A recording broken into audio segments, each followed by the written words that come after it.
Pai, nós te agradecemos, estamos aqui mais uma vez na tua casa para aprender a tua palavra. Nos guie em toda a verdade, que teu Espírito Santo nos conceda a capacidade de entender o teu propósito. Nós consagramos tudo nas tuas mãos, em nome de Jesus, amém e amém. Vamos lá, Êxodo capítulo 3, continuando aqui o nosso estudo. Eu quero ler alguns versículos para a introdução, tá bom? Se a gente fosse dar um tema, seria: Deus fala com Moisés no meio da sarça ardente. Essa é uma passagem muito conhecida, todo mundo fala sobre ela, né? Que a gente tira várias informações, várias experiências, né? Então tá aí, capítulo 3 de Êxodo. Assim diz a palavra de Deus: E apacentava Moisés o rebanho de Jetro, seu sogro, sacerdote em Midian, e levou o rebanho atrás do deserto, e chegou ao monte de Deus, a Horebe. E apareceu-lhe o anjo do Senhor em uma chama de fogo do meio de uma sarça, e olhou, eis que a sarça ardia no fogo, e a sarça não se consumia. E Moisés disse: Agora me virarei para lá, e verei essa grande visão, porque a sarça não se queima. E vendo o Senhor, que se virava para ver, bradou Deus a ele do meio da sarça e disse: Moisés, Moisés. Respondeu ele: Eis-me aqui. E disse: Não te chegues para cá, tira os sapatos dos teus pés, porque o lugar em que tu estás é terra santa. Disse mais: Eu sou o Deus do teu pai, o Deus de Abraão, o Deus de Isaque, o Deus de Jacó.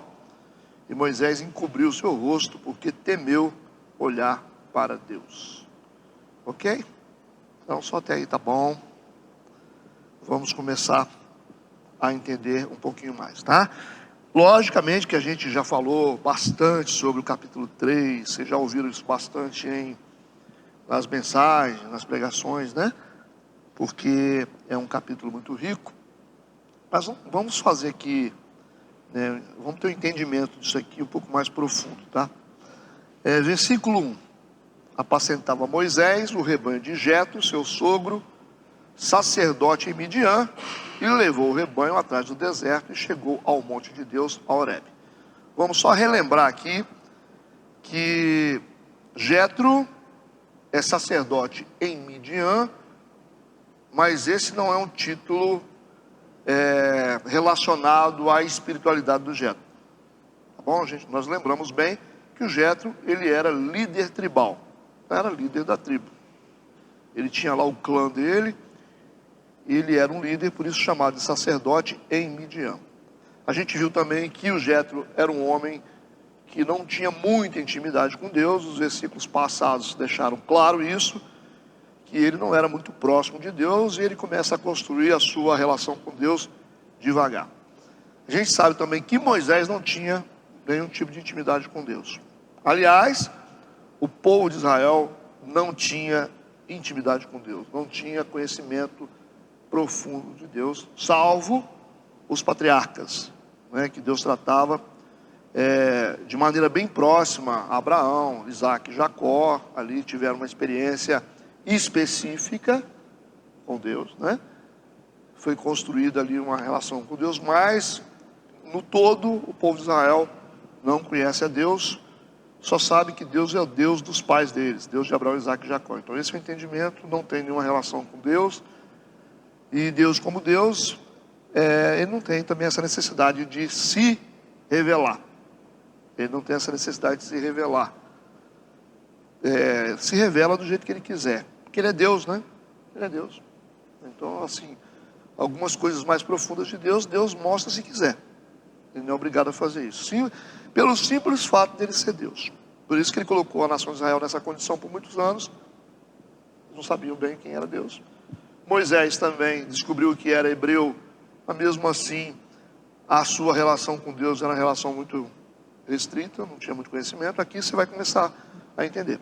Moisés já está há muitos anos na sua rotina de pastor de ovelhas, né? Então ele saiu do palácio lá, é totalmente diferente a situação dele. Estava no palácio como o filho da filha do faraó, cresceu dentro de um ambiente totalmente diferente. E agora Deus coloca ele numa situação totalmente diferente, totalmente oposta, né? Ele deixa de ser um príncipe no Egito para ser um pastor de ovelhas, sentindo o cheiro ali de esterco de ovelha, o dia inteiro andando pelo deserto, com um cajado na mão. Tudo isso 40 anos. Então 40 anos no Egito, como príncipe, 40 anos como pastor de ovelhas. Então tem muitos anos aqui que o Moisés está nessa rotina de pastorear ovelhas. Esse é o propósito de modelar o caráter dele. Logicamente que essa experiência aqui no Sinai que ele vai ter, ele não previu isso. Foi uma coisa que aconteceu, não planejou. De repente estava ali apacentando as suas ovelhas, Deus aparece. Ok? Então, esse acontecimento aqui, ele não esperava. Ele estava simplesmente atrás de melhores pastagens para as suas ovelhas. Por isso que você vai ver que o texto diz que apacentava Moisés o rebanho de Jetro, seu sogro, sacerdote Midian, levou o rebanho. Levou por quê? Atrás do deserto. Por que ele levou? Ele está procurando melhores pastagens. É isso que o pastor faz. Ele vai levando o rebanho pelo deserto, procurando pastos melhores para o seu rebanho, né? E de repente ele chegou ao monte de Deus, a Horebe. Monte de Deus por quê? Esse monte era sagrado? Não. É um monte comum. Na verdade, vamos lembrar que nós estudamos um pouquinho sobre a tradição oral, de que Moisés não sentava para escrever. Ele é o autor de Gênesis, mas nesse tempo não tinha isso, do cara sentar para escrever. Então tudo que Moisés tinha era tradição oral. Ele passava isso para as gerações futuras. Chegava num tempo que as gerações escreviam.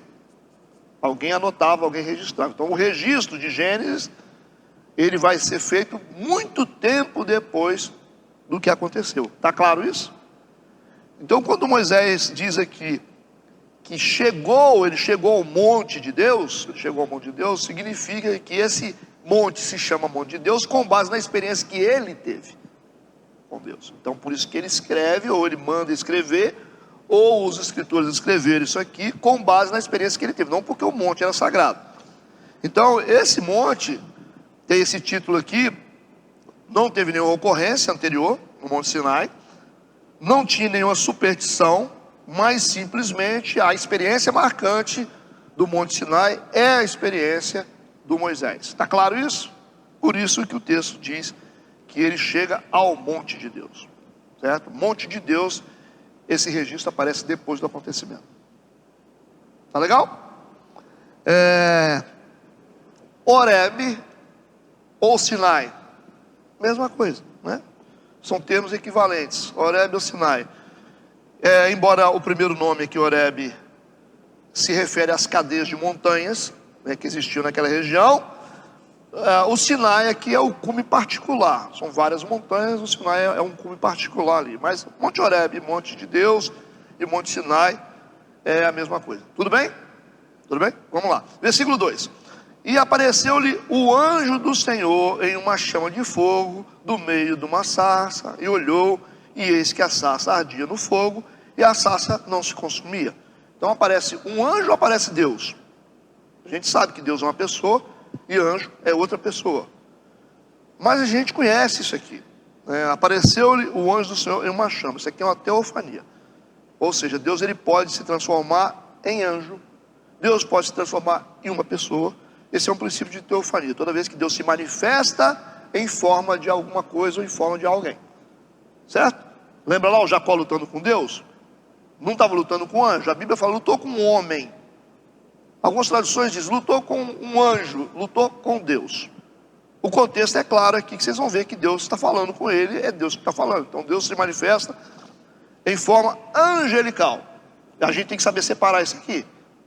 Senão você vai dizer assim, não, Deus mandou o anjo primeiro, depois Deus veio. Não, o anjo aqui é o próprio Deus numa teofania. Lembra quando os anjos visitaram Abraão na tenda?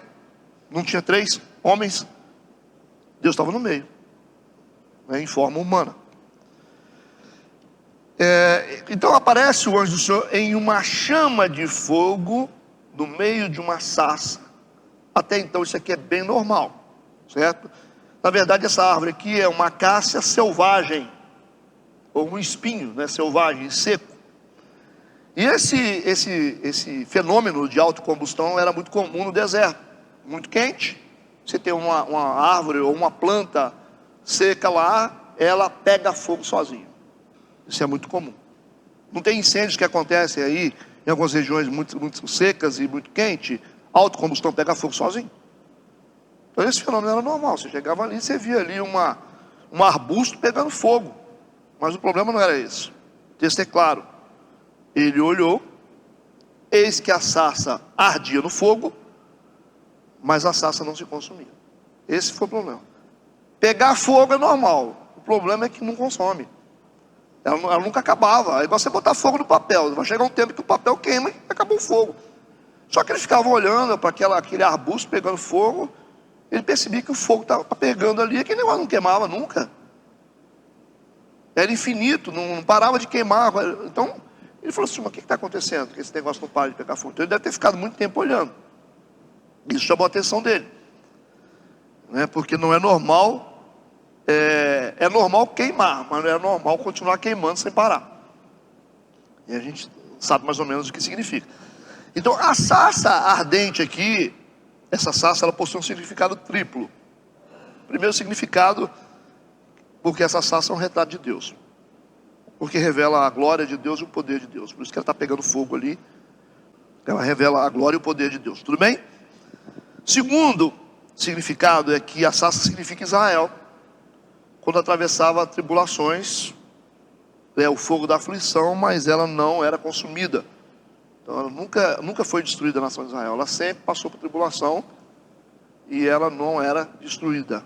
Assim a igreja passa por tribulação, mas nunca é destruída. Então quem achar que a igreja vai ser destruída um dia, pode esquecer. Tá bom? Tem uns profetas do caos aí que começam a falar as coisas. E aí o pessoal fala, não, porque a igreja vai acabar como? Nem na época da perseguição romana, onde você tocava fogo em crente e botava eles nas praças para queimar, em forma de poste lá, a igreja não acabou, vai acabar agora como? Não é isso? De vez em quando uns mandam, um dia desses mandaram um áudio para mim, de uma profeta do caos. Né? Profeta do caos é o que não falta, né? Verdade? Gente para poder declarar coisa boa não aparece. O fato da gente saber que está acontecendo coisas estranhas e que Deus está próximo de enviar Jesus, isso aí é claro. A igreja não está, ela está ciente disso aí. Mas também não é assim também não. A coisa não está toda entregue para o diabo não. Deus está aqui ainda, né? E aí uma pessoa mandou para mim, pastor, esse áudio estava circulando aqui para todo lugar aqui, falando que não sei o que vai morrer um monte de criança, vai morrer gente, vai não sei o que, é um monte de coisa que eu vou te falar. E fala em nome de Deus, né? Então vocês já perceberam que o inferno vai estar cheio de crente que fala em nome de Deus. Isso aí vocês podem saber. Porque Deus disse que vai. Ué, mas é só isso? É como se Deus assim, ele solta a bomba e corre e deixa a gente sozinho. Não é assim? É essa sensação que dá? Não, Deus está dizendo aqui que vai morrer um monte de gente aqui, e vai acontecer esse monte de coisa, porque vai vir o anjo, vai matar. É assim, Deus é assim, né? Ele joga a bomba e se esconde e deixa a gente morrer sozinho. Eu falei, vocês têm que parar de diminuir Deus. Vocês diminuem Deus demais. Esse é o problema da igreja. Vocês diminuem demais, dá a impressão que o diabo assim, né? Vai chegar, vai acabar com a igreja, vai matar todo mundo aqui, né? Não está com essa bola toda, tá? Então Deus é Deus, né? Deus é Deus, né?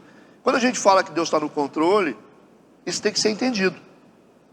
Porque tem um monte de gente que começa a falar, não, Deus não está no controle. Quando a gente fala que Deus está no controle, a gente tem a ciência de que a terra ela é sujeita a muitas situações erradas, o mundo jaz do maligno, a gente tem ciência disso, a gente não está aquém desse entendimento. Tá? Não é uma irresponsabilidade dizer assim, Deus está no controle. A gente está dizendo que Deus está no controle no sentido de que Deus está ciente do que está acontecendo. De que Deus, Ele conhece os eventos. Que Deus tenta interagir no meio dos eventos, para mudar eventos. Ele está ali respeitando princípios, porque Deus é justo. Tá? Mas Ele é Deus. Ele é Deus. Né? As coisas acontecem porque Ele permite. Essa é a condição de controle. Essa é a condição de controle. Mas se Deus quiser pegar Satanás e destruir ele hoje, pode ou não? Ele pode acabar com a festa. Mas ele não vai fazer isso porque ele é justo e ele é Deus. Ele sabe que um monte de coisa que a gente está vivendo é por culpa nossa. É resultado dos nossos erros. Então, tem coisas que só se consertam com arrependimento. Se não há arrependimento, não tem jeito. Mas vai continuar o juízo. Não é verdade? Então, aquele que confessa e deixa, alcança misericórdia. Isso aí. Se não confessa e deixa, segue o curso do juízo. Normal. Não é porque Deus perdeu o controle, não. Deus está ciente. Ele é justo. Você tem um juiz lá sentado lá na mesa. O cara está falando aqui, a testemunha fala do outro lado, o advogado de defesa fala do outro lado, o de acusação fala do outro lado, mas o juiz está ali. Se ele falar assim, ó, vamos calar a boca todo mundo, vai calar, ou não? Ah, mas não, fecha a boca, não quero ouvir mais. Se ele quiser intervir, mas ele vai respeitar os trâmites da justiça. Esse é o trabalho dele. Mas se o juiz resolver também falar assim, sabe uma coisa? Eu vou fazer do meu jeito, eu acho que você está errado. E aí engole seco, né, doutor? Tem juiz que fala uns negócios assim, ó, você segue seu caminho para lá, e você segue para lá, eu vou estabelecer aqui uma coisa e pronto. Eu já tive audiência que aconteceu isso. O juiz olhou para a cara de um, olhou para a cara do outro. Aí ele olhou e falou, sabe uma coisa? Cada um cuida da sua vida, você fica quieto no seu canto, se você também quer, cada um para casa. Acabou. Vai fazer o quê? Não, mas eu acho... Então, Deus é assim. Deus é justo, é juiz. Se ele resolver mudar a situação do negócio, ele pode. Você fala assim, sabe uma coisa? Eu vou mudar isso aqui, eu vou dar conta, eu vou dar cabo de Satanás logo para adiantar o processo. Ele pode ou não? Mas ele não vai fazer porque ele é o justo juiz. Então ele está submetido à sua própria lei. Então Deus, ele protege ele mesmo conhece o próprio caráter que ele tem e ele vela pela sua palavra. É assim. Deus é um Deus de caráter, então ele está cuidando da palavra dele. Está ali, né, fazendo as coisas, dizendo, não, eu não posso ser injusto. Eu tenho que ser certo. Se eu falo sobre justiça, é isso aí. Deu para entender todo mundo? Então não significa que ele está assim, que as coisas estão entregues às baratas. Porque se tivesse entregue, já tinha acabado tudo.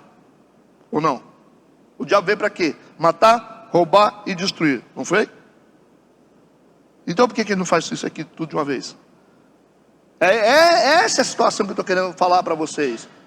Tá, então por que ele não toca fogo em tudo? Porque se o diabo sem tomar conta não cresce nem planta. Não fica um peixe no mar. Esse é o problema do mal. Você não vai ver luz em lugar nenhum mais. O pessoal, mas Deus, opa. O fato de estarmos respirando, a igreja está existindo, as plantas estão crescendo, as frutas estão nascendo. Essa é a prova de que Deus está aqui ainda. Porque depois que ele sai daqui, meu amigo, já era. Entendeu o que eu falei? Nesse sentido, é que Deus está, ele domina todas as coisas. Mas não vai passar por cima dos seus princípios.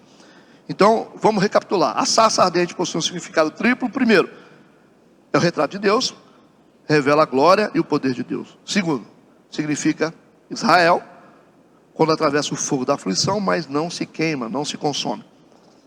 É o mesmo retrato da igreja, é o mesmo retrato de Israel.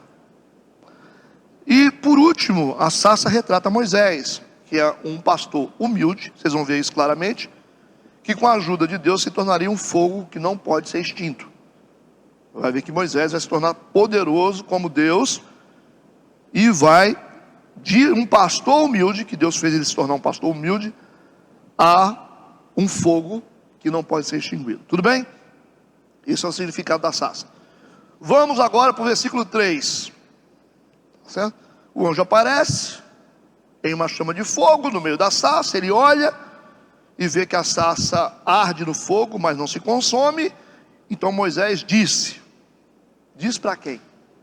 Para quem que ele disse? Diz para ele mesmo. Ele disse para ele, porque até então ele não tem essa noção de Deus. Certo? Ele não tem esse acesso ao mundo sobrenatural. Ele não entende ainda. Isso é claro, isso aqui. E Moisés disse: agora me virarei para lá e verei essa grande visão. É uma grande visão. Porque a sarça não se queima. O que ele está dizendo? Eu vou entender. Eu quero entender o que está acontecendo. Eu vou chegar mais perto para mim entender esse fenômeno de um arbusto que queima, mas não se consome. entender, né? Então essa decisão de Moisés, provavelmente ele está falando para si mesmo, e é claro isso aqui, não sei se ele está falando com palavras audíveis ou ele está falando em pensamento, mas está falando para si mesmo, não é isso? E essa decisão de tentar entender o fenômeno surge a partir de uma base.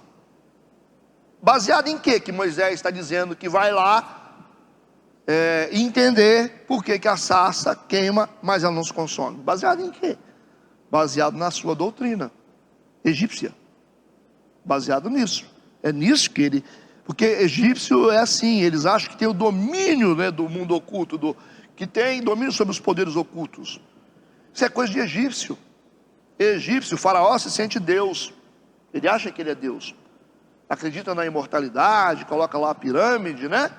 E todo mundo que segue faraó, que serve a faraó, considera faraó como um Deus. E aí o Moisés não está longe disso. Lembra que ele foi doutrinado dentro do Egito. Prova aqui que ainda existe muito do Egito dentro do Moisés. Então assim, o lugar onde estão os seus pés, nem sempre define quem você é. Verdade? Ah, é pastor de ovelha, está lá vestido lá com roupa de pastor, não está com roupa egípcia mais, está com cajado na mão, cercado de ovelhas, mas não quer dizer que o cara é pastor. Não quer dizer que ele deixou de ser egípcio, ele ainda tem um pouco disso. Porque ele disse, irei, ele não disse assim, eu vou tentar entender, eu irei para lá e verei.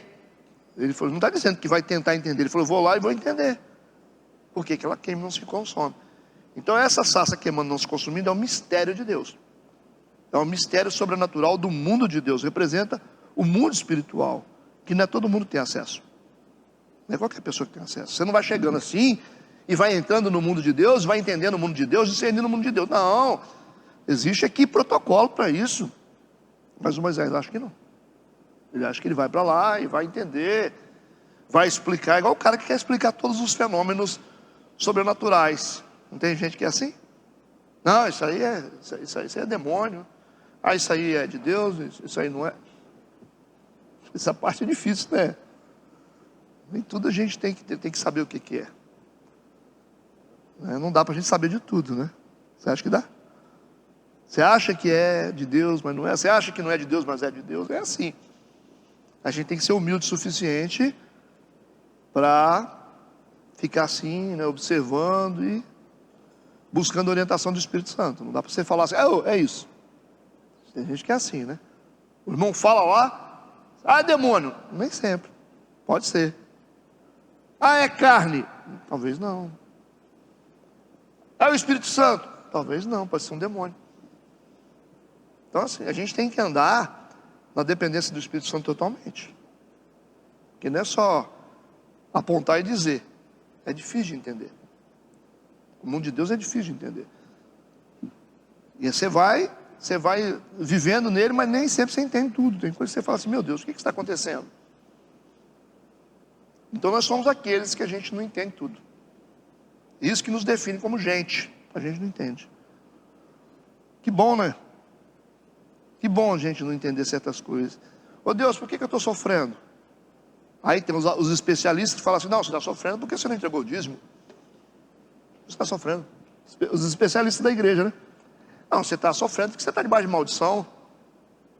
Não, você perdeu aquilo lá porque você cometeu o pecado, você sabe. Às vezes você não sabe nem o que aconteceu. Você fala, puxa vida, eu orei, procurei ser honesto, ser justo, e está acontecendo esse caos comigo. E aí você faz o quê? Você confia em Deus. Ele deve saber o que ele está fazendo. Vamos confiar nele. Isso é ser crente. Mas quando você começa a querer ter resposta para tudo, quando você quer olhar para a sarça pegando fogo, e você fala assim, não, eu sei o que está acontecendo, eu vou lá e vou. Isso é coisa de egípcio. Compreendeu agora? É egípcio que é assim. Ó, eu sei tudo. Essa igreja aqui não é de Deus. Essa aqui é. Ó, esse cara aqui, não dá. Vamos esperar. Não dá para passar na frente de Deus. É bom observar, né? Aqueles mais improváveis são os que dão mais respostas às vezes. Todo mundo mete o pau no fulano, fala não sei o quê. Daqui a pouco o cara está aqui servindo melhor que todo mundo. para entender isso. Você gasta tempo com a camarada, fica ali 3, 4, 5, 6 anos paparicando, não dá em nada. Aí vem o outro para a igreja, você nunca foi na casa dele, nunca visitou ele, daqui a pouco o cara está servindo a igreja, é mais crente que você. Você entende isso? Não dá para entender, né? Então são os mistérios de Deus. Tem gente que por mais que se esforce, nunca consegue chegar. Tem gente que não faz nem uma forcinha e chega. Tem gente que ora um pouquinho assim, tem dom. Tem gente que ora a noite inteira e não tem dom. Você vai explicar isso aí? Como é que você explica? Não tem, vamos mais. Ah, Deus, não tem. Fica quieto aí, você é gente, eu sou Deus. Os planos de Deus é assim, né? São maiores do que os nossos. Tudo bem? Então Moisés está dizendo aqui: eu me virarei para lá e verei essa grande visão, porque a sarça não se queima. Acho que Deus falou assim: Moisés, você tem que mudar muito ainda, rapaz. Não é assim que funciona. Versículo 4 e 5. E vendo o Senhor que se virava para ver, aí Deus viu que ele falou, ele se posicionou.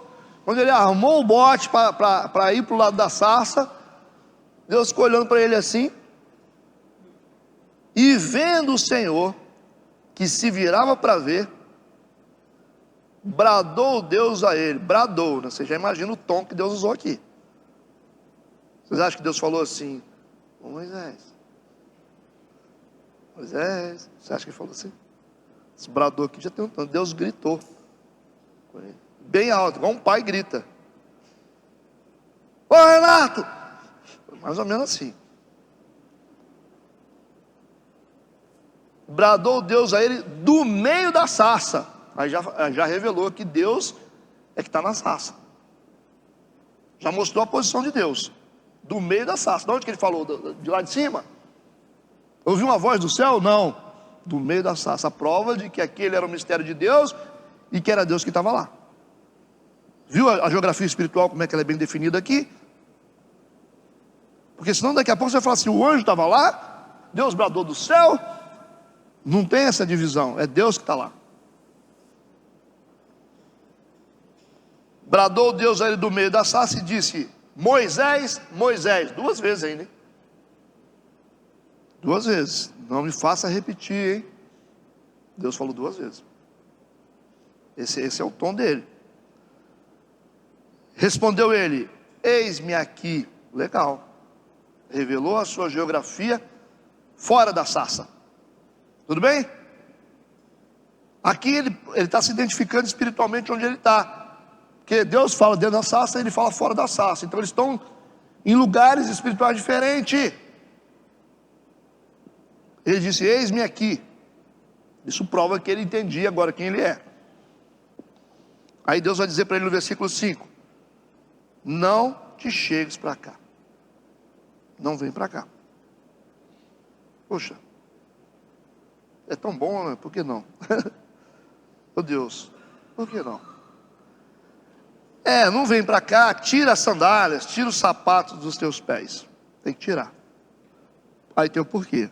Porque o lugar em que tu estás é terra santa. O lugar onde você quer acessar é uma terra santa. Não é o lugar onde você está acostumado a entrar. Ou seja, é um lugar onde você nunca pisou. Você não sabe o que é santidade. É diferente.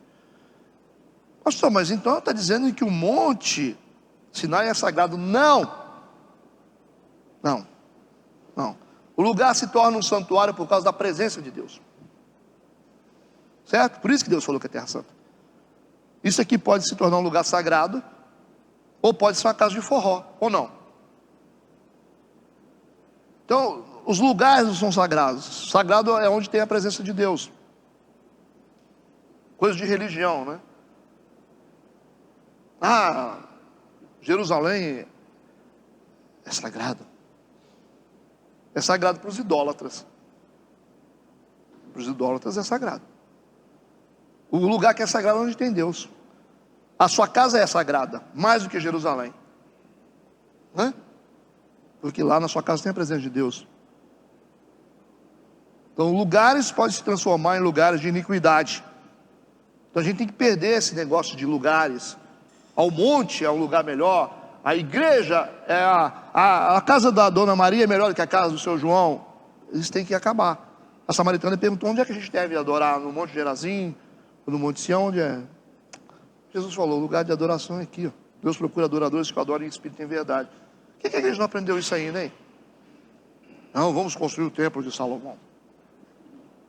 Sacou? Sabe de tudo, menos de Bíblia.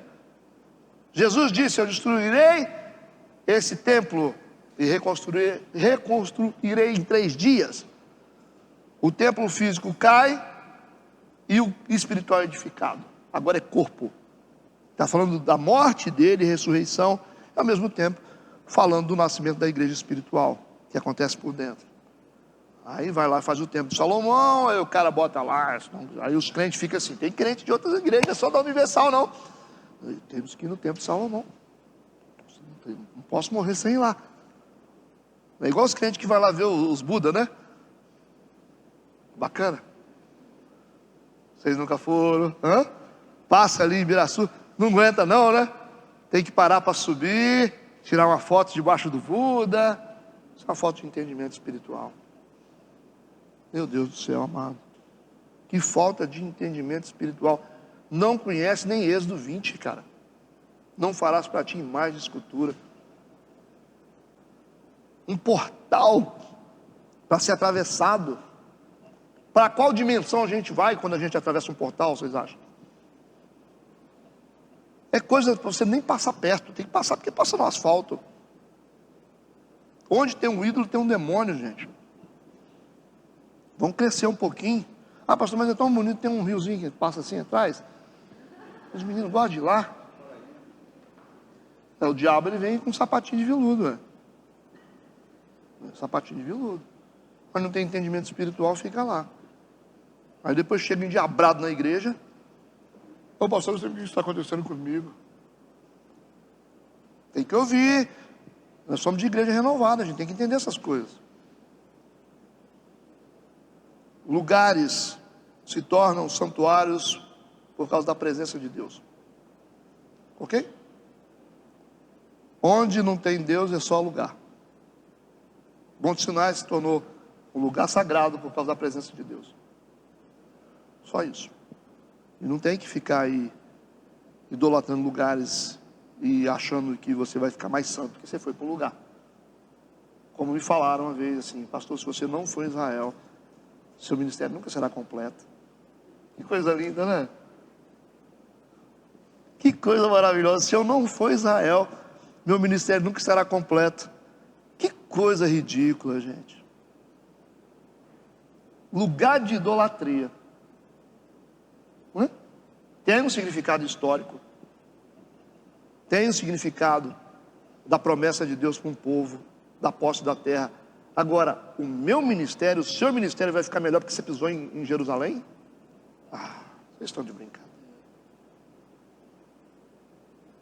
Os muçulmanos pisaram muitas vezes lá e não melhoraram nada, tentando destruir ou tomar posse da terra. Então, assim, talvez você se sinta mais próximo de Deus estando no Congo. Quando você vê aquela miséria, aquele sofrimento de um povo perseguido, e você está ajudando a alimentar os famintos. Você vai sentir mais Deus ali do que em Jerusalém.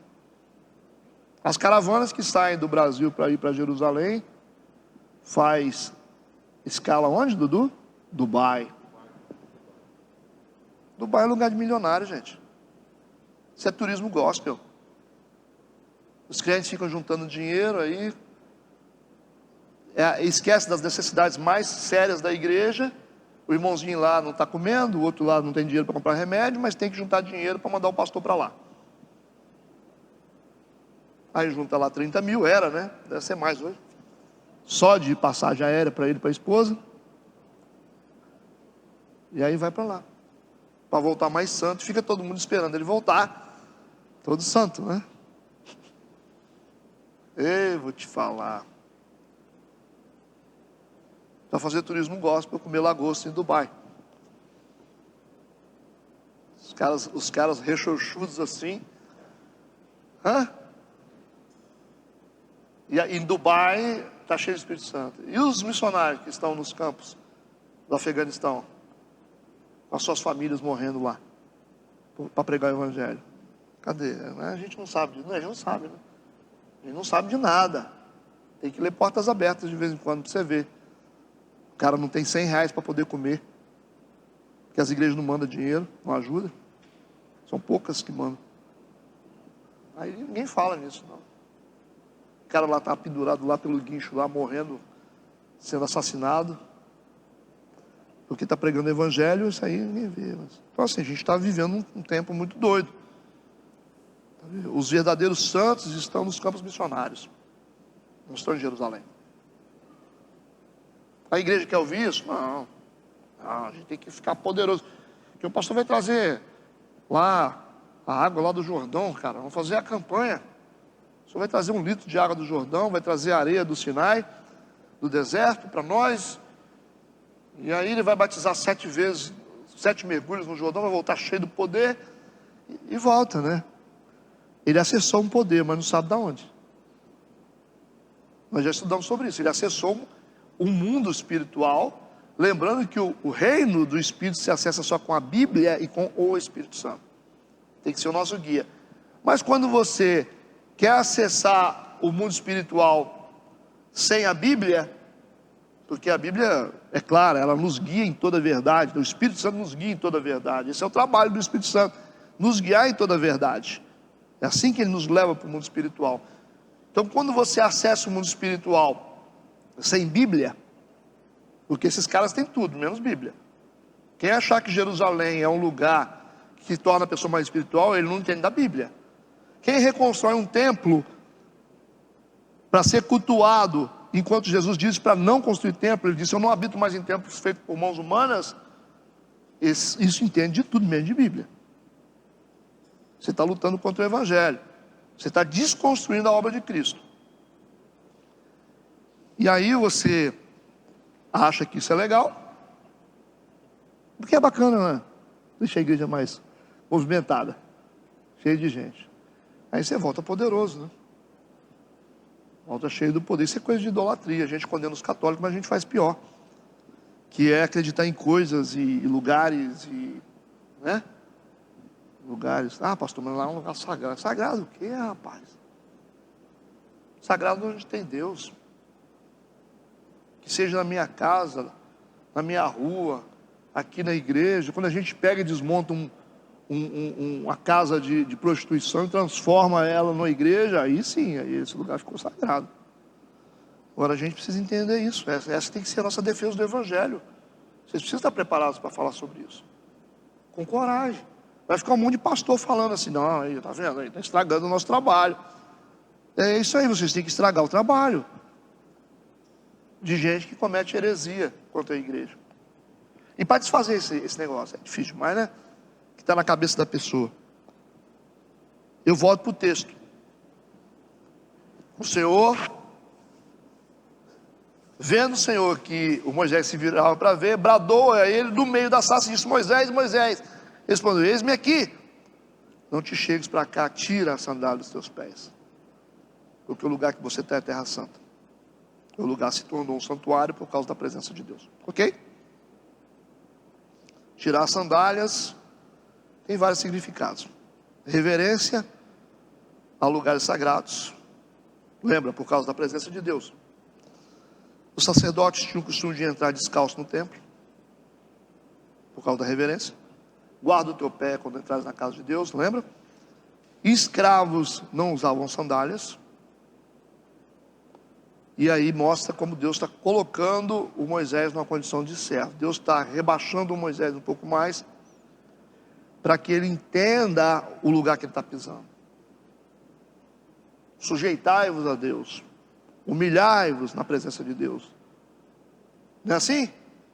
Deus resiste ao soberbo, mas dá graça aos humildes. Não tem como acessar se não for assim. Então Deus está dizendo: tira as sandálias, né? O significado de tirar as sandálias também pode se estender a coisas que a gente tem que deixar, para que a gente possa se aproximar de Deus. Tem coisas que a gente tem que deixar, não tem jeito. Você está lá com 10 pedras na mão para tirar no seu irmão, Você está com raiva dele, aí Deus falou, não. Joga as pedras fora, depois você vem. Ah, você quer trazer uma oferta, a Bíblia não diz? Você vai trazer a oferta diante do altar e você se lembra que seu irmão tem algo contra ti. Vai lá primeiro e reconcilia com seu irmão, depois você traz sua oferta. Então tem coisas que a gente tem que deixar para a gente poder se aproximar de Deus. A gente conhece muito bem esse jogo. Quando a gente deixa, a gente se aproxima. Quando a gente pega de volta, a gente fica longe. A gente conhece que a gente vive isso o tempo todo, né? Todo mundo tentando deixar alguma coisa para estar mais próximo. A gente sabe, quando a gente consegue deixar, a gente entra no santuário dele. A gente sabe disso, não sabe? Às vezes você fala assim, puxa, eu preciso melhorar minha vida espiritual. O que é isso? É deixar alguma coisa.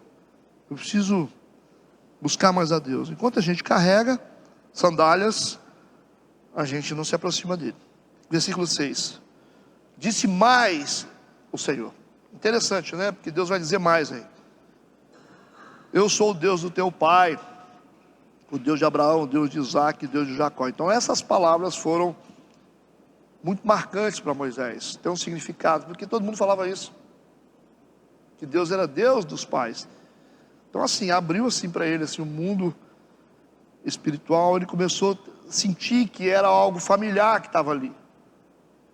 É o Deus dos meus pais, dos meus antepassados. E aí, Moisés encobriu o seu rosto, porque temeu olhar para Deus. Poxa, que legal. Diante de uma experiência sobrenatural, certo? Está diante de uma sarça que pega fogo, mas não se queima, não se consome. E ao mesmo tempo ouvindo a voz de Deus. Quer mais do que isso? Uma visão e uma audição sobrenatural. O que veio sobre Moisés? Temor e reverência. Isso deveria ser, esse temor, deveria ser o temor de todos nós. Quando a gente está diante do sagrado e do sobrenatural. Não deveria ser esse o nosso temor? Não é assim? Vamos lá. Isso, nós deveríamos sentir a mesma coisa diante do sobrenatural. Não se vai descer. E como é que fica quando alguns estão diante do sobrenatural? Enche o peito. Não é assim que faz? Some de Deus, a paz. Você, é assim? Fica valente, não fica? O cara passa a mão no rosto assim. Aí olha para os caras atrás, não é assim que eles fazem? Já viram isso? Diante do sobrenatural, Deus está me mostrando. Aí olha para os irmãos. Amém. É assim que funciona? Aí, nessa imagem? Aí olha para os outros. Os irmãos. Glória a Deus. Glória a Deus para quem? É para Deus mesmo? Aí o cara fica valente, né? A igreja começa a se encolher. Todo mundo, nossa, agora abriu o manto. Aí o valentão enche o peito assim lá em cima. Você, fica de pé aí. Vamos tomar uma água para dar um charme mais bonito. Faz um charme. Pode falar, Deus. Aham. Falei, aham, tá bom. Sim, senhor. Que valentia, né? Que coisa legal, que evangelho é esse, hein? Moisés encobriu o seu rosto.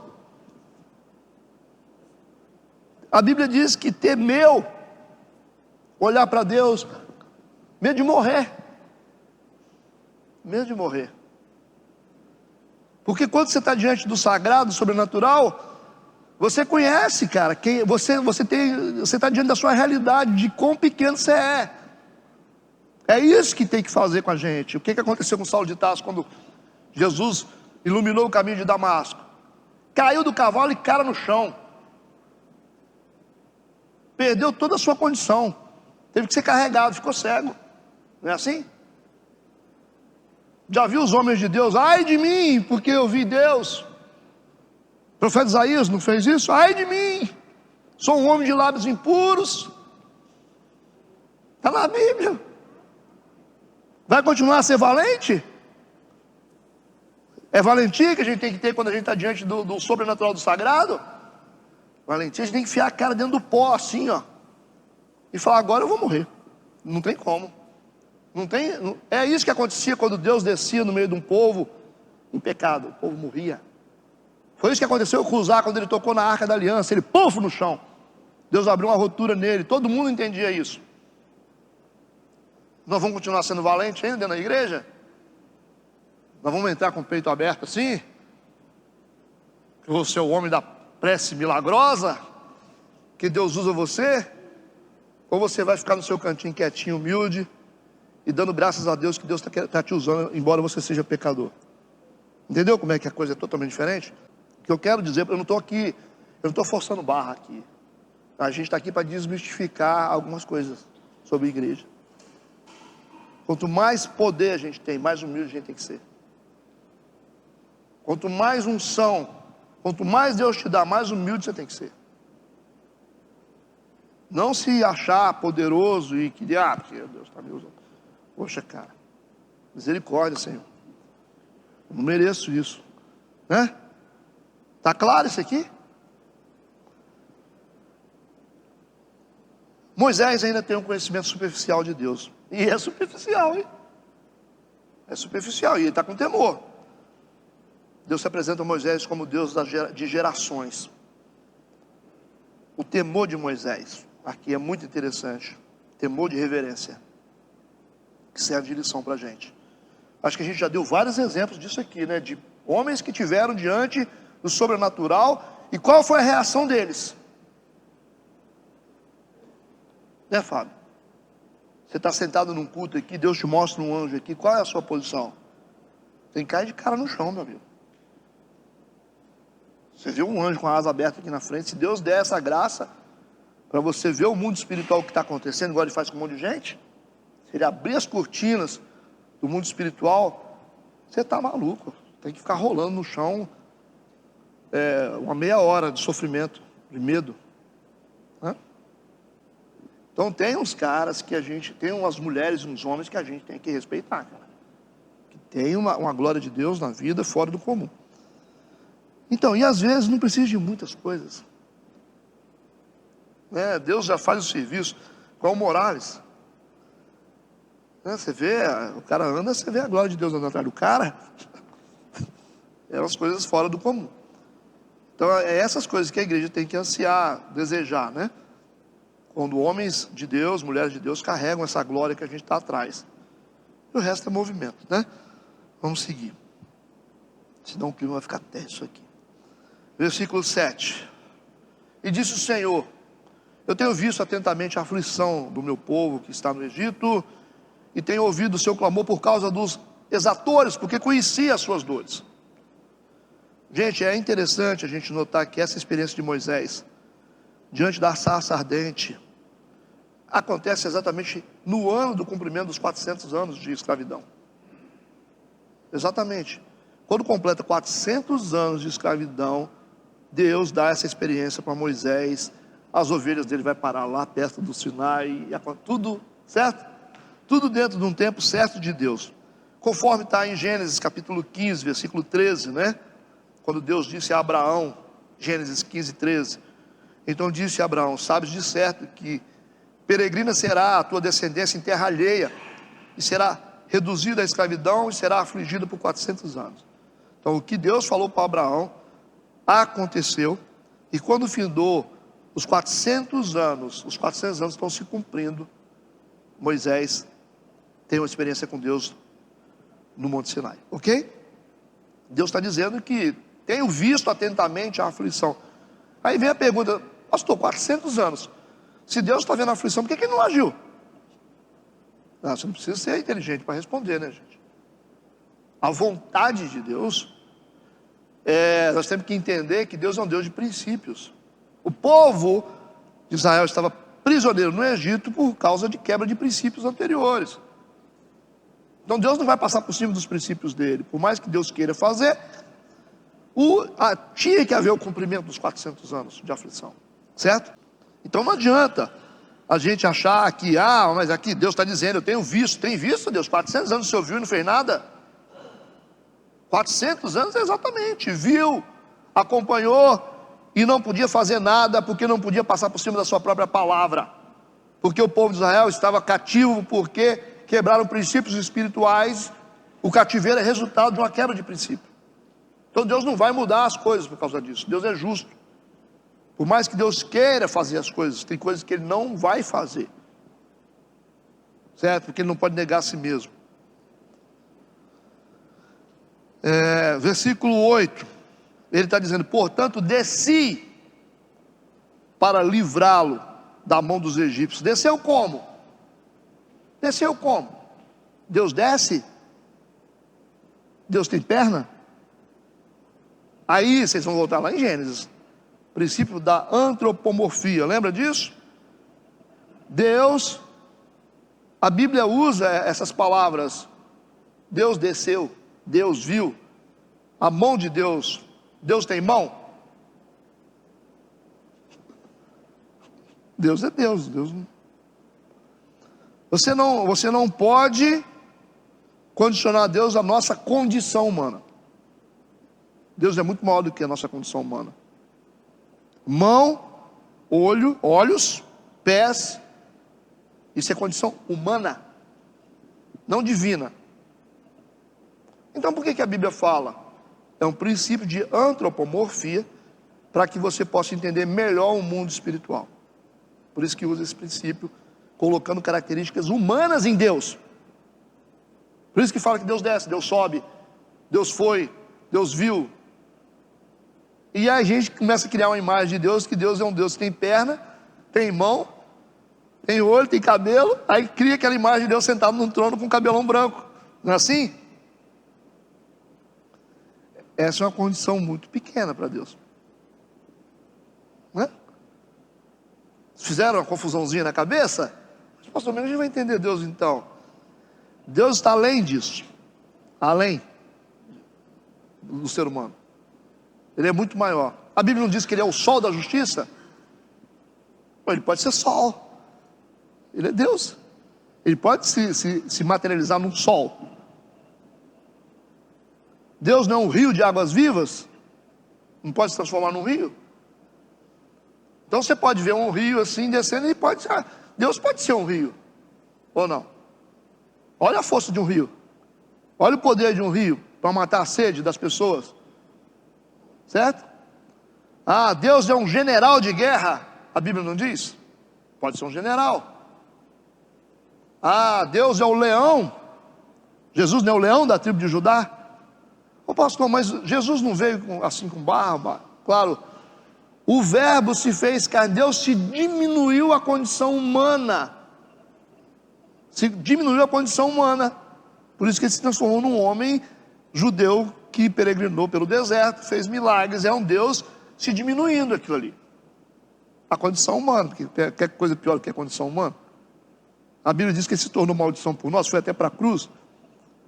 Então não pense que é vantagem você falar que Deus tem pé, tem perna, tem mão, tem olho.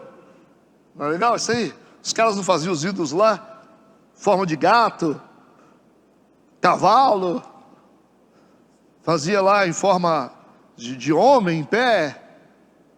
Aí Êxodo fala: tem olho, mas não vê, tem mão, mas não apalpa, tem pé, mas não anda. Isso é condição humana, rapaz. Eles são tão pequenos que os deuses deles são reduzidos a uma imagem de um ser que tem olho, mão e pé. Aí volta aquela coisa: não diminua Deus. Deus é o que? É o céu? É a lua? É as estrelas? É um anjo? É socorro bem presente na hora da angústia? É cura? É salvação? É força? É poder? Como é que Ele se apresentou a Moisés? Eu sou. Ele se apresentou de outra forma? Ele vai dizer: não, eu sou aquele velhinho da cabeça branca. Foi assim? Não, Ele disse: eu sou. Sou o quê? Tudo. O que for necessário. Sua mãe, seu pai, seu irmão, seu amigo, seu protetor, seu guardião, sua água, sua roupa, o ar que você respira. Isso é Deus. O que é Deus? Paulo não disse? Se você quer saber, Quem é Deus? Só basta você olhar para as coisas que foram criadas. Poxa, é verdade. Deus, a planta crescendo e dando fruta. Deus é Deus. Ele está lá. Os animais, os pássaros voando livremente. Isso aí é Deus. Então nós temos que enxergar Deus assim. Ele é isso aqui. Ele é o ar que a gente respira, é o lugar onde a gente está, a roupa que a gente veste. Então é isso que ele está dizendo. Aquele que está em mim, né? Deus é um lugar para se estar. Agora, tira essa da cabeça de quando vocês forem entender Deus, esquece essa imagem de mãozinha, roupinha branca, que ele é muito maior do que isso. Muito maior do que isso. Infinitamente maior do que isso. E a prova está aí, né? A Bíblia mostra que ele é o que ele quiser. É o amigo que chega, é o bombeiro que socorre você lá do incêndio. Deus está nessas coisas, né? O médico que está lá, apareceu o cirurgião para salvar sua mãe. De onde esse cara veio? Não, os caras é Deus ali. É aí que... Onde está o teu Deus? Assim, eu gosto muito de falar isso em velório, né? O pessoal fala, onde é que está o seu Deus, já que a pessoa está morta aí? Onde está Deus? Deus está aqui, nos amigos que vieram para te consolar. Deus não é consolo? Então Deus está ali. Onde é que está dando essa doença? Deus está com a pessoa que está te ajudando aí do seu lado. As pessoas estão orando por você, cuidando de você, se colocando à disposição. Deus está ali. É assim que a gente vê Deus, né? É o cara que te dá aquela carona quando você precisa chegar rápido no lugar para fazer alguma coisa urgente. O cara veio. É o Uber que chegou, mano. Rapaz, você chegou na hora. Deus está ali. Ou não? Isso aí. Você está desesperado no pronto-socorro, o médico fala, o que você tem, rapaz? Vem para dentro, vamos resolver esse negócio. Não tem assim que você fala assim, rapaz, foi uma coisa de Deus. Não foi uma coisa de Deus, foi Deus. Foi Deus. Que estava lá no médico, no farmacêutico, te deu o remédio certo, no amigo que ligou para você naquela hora que você estava triste. Deus está ali. Deus está em nós. Entendeu isso ou não? Então não dá para a gente ficar esperando vir um senhorzinho de barba. Então, quem não conseguir ver Deus nas coisas da vida, não vai conseguir ver Deus em lugar nenhum. Entendeu o raciocínio ou não? Vamos seguir, a gente está quase chegando lá. Ele diz, portanto, desci para livrá-lo da mão dos egípcios e para fazê-lo subir daquela terra a uma terra boa e larga, uma terra que mana leite e mel, ao lugar do cananeu, do Eteu, do Amorreu, do Perizeu, do Eveu e dos Jebuseus. O detalhe, né, judaico de escrever coisas detalhadamente, né? Então Deus desce no sentido da antropomorfia, né? E a forma do anjo lá na sarça é uma teofania, onde Deus se transforma no que Ele quiser em anjo. Essa coisa de terra que emana leite e mel, algumas pessoas querem dar explicações, dizendo, não, porque tinha muita vaca. O outro fala, não, porque tinha muita abelha. Não tem assim? Então, não significa isso. Não, gente, terra de Canaã tinha muita abelha. E o mel, na verdade, era tirado até de tamareira, nem de abelha era nessa época, né? E o que está dizendo aqui? Terra que manda leite e mel. A gente vai lá, vai comer só, beber leite e comer mel? Não tem mais nada para comer? Não, então essa é uma referência poética à exuberância da terra. É uma expressão proverbial para a grande fertilidade e abundância. Só isso. É uma expressão proverbial. Terra que mana leite e mel. A terra é boa, é frutífera, é abençoada, é isso, né? Mas a gente não vive só de leite e mel não, gente. Versículo 9. E agora esse, o clamor dos filhos de Israel é vindo a mim, e também tenho visto a opressão com que os egípcios os oprimem. O tenho visto aqui está condicionado, está sujeito ao cumprimento dos 400 anos de escravidão. Ou seja, Deus está vendo o sofrimento de 400 anos de escravidão, mas Deus só pode agir a partir do cumprimento dos 400 anos. Entendido isso? O fato de Deus ver, o fato de Deus querer, não significa que Ele vai fazer. Porque Deus é um Deus de princípios. Você peca e você fala assim, poxa Deus, não impute sobre mim esse juízo. Não tem jeito. É a lei da ação e reação, né? Você bateu o martelo no dedo, vai doer, não tem jeito. Ou não vai deixar de doer. Tem como o senhor fazer não inchar? Não tem jeito. É processo natural. E depois vai ficar latejando aqui ainda esse dedo. E vai ficar roxa a unha, não vai? Então assim é a vida. Você tem lá seu filho lá, você vê ele que se machuca, vai fazer o quê? Por mais que você ame seu filho, existem processos que ele vai ter que viver, não tem jeito. Então, versículo 10 e 11, ele vai dizer: vem agora, pois eu te enviarei. É assim que ele desceu, para enviar Moisés, certo? Então quem está agindo na vida de Moisés é o próprio Deus. Eu te enviarei a Faraó para que tires o meu povo, os filhos de Israel, do Egito. Então Moisés disse a Deus: quem sou eu que vá a Faraó e tire do Egito os filhos de Israel? As palavras de Moisés não são palavras de covardia, lembra disso. Moisés já se revelou como um cara valente, porque ele matou um egípcio lá e escondeu debaixo da areia, você lembra disso? Então, ele enfrentou lá os pastores lá que estavam impedindo as mulheres de pegar água. Então Moisés não é um cara medroso. As palavras de Moisés aqui indicam humildade. Ele foi transformado num pastor de ovelhas. Ele foi treinado para ser um homem humilde e manso, certo? Então a mansidão de Moisés acontece a partir desse treinamento no deserto com seu sogro Jetro, tudo bem? Então as palavras de Moisés indicam humildade, porque ele temia o fracasso por causa da sua incompetência. Ele disse: eu não sou competente para isso. Especialmente no poder da expressão, que ele tinha que se apresentar a Faraó. Mas o Moisés não foi treinado no Egito com palavras, com poder de persuasão, ou em outras línguas. Ele está com medo de quê?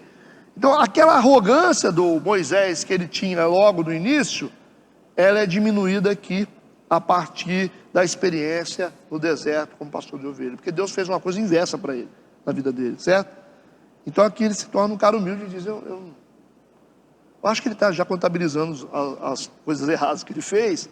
Fala: eu matei um egípcio, cara, eles descobriram. Então ele está aqui dizendo que ele não se acha competente o suficiente para poder fazer esse trabalho. Parece que o Moisés, depois de 40 anos, trabalhando como pastor de ovelha, está diferente do homem que matou o egípcio, certo? Versículo 12, e disse: certamente eu serei contigo, Deus está dizendo, isso te será por um sinal de que eu te enviei. Quando houveres tirado esse povo do Egito, servireis a Deus neste monte. Então, essa palavra significa uma declaração ou promessa de Deus, né? Deus está prometendo para ele aqui. Versículo 13, então disse Moisés a Deus: eis que quando eu for aos filhos de Israel e lhes disser: o Deus de vossos pais me enviou a vós, e eles me disserem: qual é o seu nome? Que lhes direis? Por que ele está perguntando isso? Porque ele está familiarizado com o hábito de ter vários deuses, porque o egípcio tem um Deus para cada ocasião. O povo antigo era assim: é Deus da chuva, Deus do vento, Deus da colheita. Então tinham vários nomes os deuses do Egito, Deus da fertilidade. Então ele falou assim: tá, então quando a consciência de Moisés ainda é egípcia, você percebeu? Ele falou assim: não, então quando eles me perguntar qual o nome que eu vou dar para eles, porque ele acha que tem que ter um nome específico para cada tipo de ação de Deus, entendeu? Tem Deus da chuva, tem Deus da guerra, então ele quer saber qual o nome que eu vou dar quando eles me perguntar. É um Deus para cada circunstância. Essa aqui é a prova que Moisés ainda não entende muito de Deus. Versículo 14, e disse Deus a Moisés: eu sou o que sou. É difícil, né? Eu sou o que sou. Quem é você? Eu sou o que sou. Eu sou, né? Disse mais: assim dirás aos filhos de Israel: eu sou, me enviou a vós. Já pensou chegar para o pessoal de Israel e falar assim: o eu sou me enviou para vocês? Como que Moisés vai conseguir conquistar a liderança de mais de 2 milhões de pessoas? Difícil isso aqui, né? Como? Mas o Moisés não era egípcio? Ah, Moisés, você vai liderar a gente? O que é isso? A gente vai confiar em você. Como a gente vai confiar em você? Então Moisés, ele não tinha, ele não estava muito bem com o povo de Israel. Entende o que eu estou falando? Ele tem agora uma tarefa muito grande de convencer o povo de que ele vai conduzir o povo, a liderar o povo. Ele vai assumir uma posição de liderança aqui, mas ele não tem crédito para isso, não é? Ele precisa de um milagre, porque até então ele servia lá o faraó. Quem sabe que ele é o libertador, aquilo ali é fora o íntimo da família. Não é toda a nação de Israel que sabe que o Moisés é o cara que libertou. Deus não falou para o povo. Se Deus aparecesse e dissesse assim: ô pessoal, o negócio é o seguinte, Moisés aqui que vai liderar vocês, tudo bem, mas Deus não apareceu para ninguém. Então é a palavra dele para dizer povo, vai dizer assim: pessoal, o negócio é o seguinte, a partir de hoje, já pensou? Você chega a partir de hoje, ó, o pastor sou eu. Como assim? Não é o pastor Edmar? Não, sou eu. Eu que vou dar conta do negócio. Mas quem te instituiu? Percebe? Então é difícil. Ele está dizendo simplesmente assim: diga aos filhos de Israel que o eu sou me enviou a vós. Eu sou aqui no sentido de ser Yahvé, né? Lembra lá do nome próprio de Deus, né? Isso sugere que Deus vai ser o que for necessário.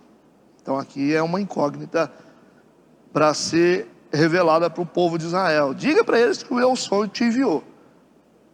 Aí vai ser só isso? Eu sou. O resto eu faço. É Deus que está responsável por inclinar o coração do povo. Versículo 14, 15, né?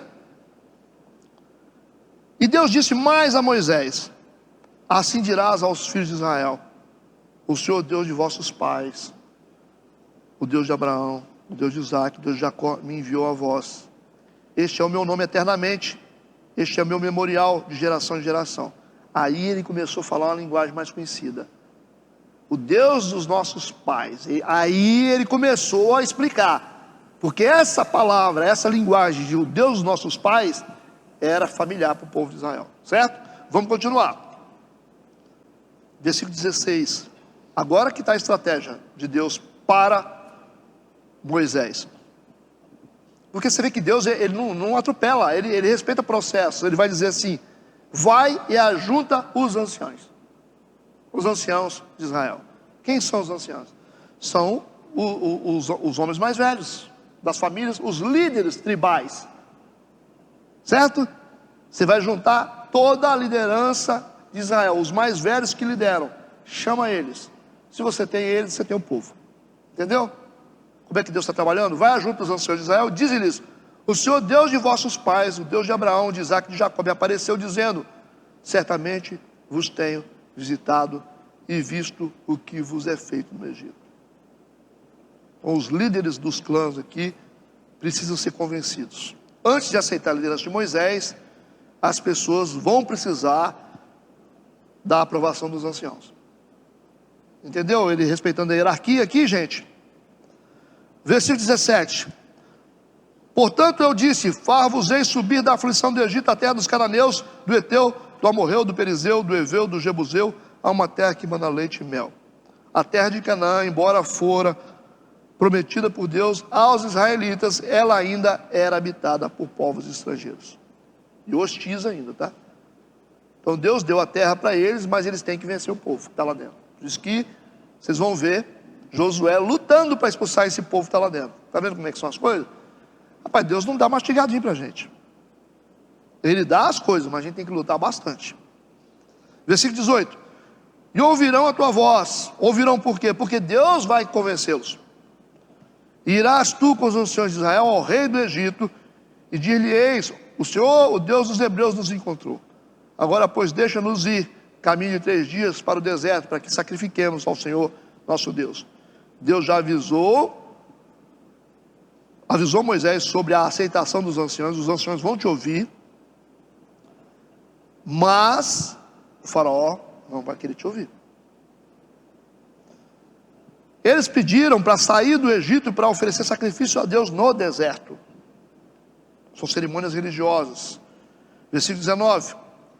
Eu sei, porém, que o rei do Egito, o faraó, não vos deixará ir, nem ainda por uma mão forte.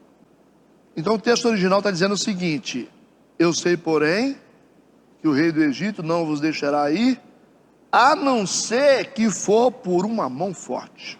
Ele só vai deixar vocês sair a pulso. Aí Deus já sabe, né? Versículo 20: porque eu estenderei a minha mão. Deus tem mão? Estenderei minha mão, mas quem é que vai estender a mão? Vai ser o Moisés. Deus vai usar o Moisés. Deus precisa do corpo do Moisés. Deus é espírito, ele vai usar o corpo do Moisés. Então quem vai estender a mão vai ser o Moisés. Quando Moisés levantar a vara, Deus vai agir. Porque eu estenderei a minha mão e ferirei ao Egito com todas as minhas maravilhas que farei no meio dele, depois vos deixará ir. Ou seja, eu vou derramar praga sobre eles, e no final eles vão deixar vocês ir, certo? Versículo 21 e 22: e eu darei graça a este povo aos olhos dos egípcios, e acontecerá que quando saíres, não saireis vazios. Vocês não vão sair de mão abanando, porque cada mulher pedirá à sua vizinha e à sua hóspeda joias de prata, joias de ouro e vestes, as quais poreis sobre os vossos filhos, sobre vossas filhas, e despojarei os egípcios. Então eles vão sair dali com tesouros do Egito, certo? Roupas, panos, tecidos do Egito, porque Deus já está vendo lá na frente a necessidade da construção do tabernáculo, certo? Onde é que eles vão achar no deserto o ouro? Então eles vão sair do Egito com ouro, com material suficiente para poder preparar tendas no deserto, e principalmente o tabernáculo com a menorá, e é muito ouro. Você imagina aqui, todo mundo vai sair com ouro. Imagina lá, a Arca da Aliança vai ter que ser feita, o candelabro, né? É ouro, meu irmão. E está saindo exatamente daqui. Deus falou: não vou deixar vocês sair de mãos vazias. A gente sempre tem a ideia de que Deus pode levar a gente de mãos vazias, e estala o dedo no deserto e aparece o ouro. Mas Deus, ele trabalha com os elementos naturais, gente, é incrível isso. Mas não tem como fazer aparecer ouro, né? Deus pode, mas não vai fazer. Então ele respeita as condições da gente humana, e vai trabalhando nisso. Então, pastor, mas não é o sobrenatural de Deus? Quando for necessário, ele faz. Quando o natural não dá conta, o sobrenatural acontece. Mas ele está prevendo aqui a necessidade do ouro, que infelizmente também vai ser construído um museu de ouro, né? Com esse ouro. Tudo bem? Vamos orar. Deus, obrigado por mais um tempo desse na sua presença. Nós te agradecemos muito. E nos leve para casa, abençoados e guardados pelo teu poder. Amém e amém.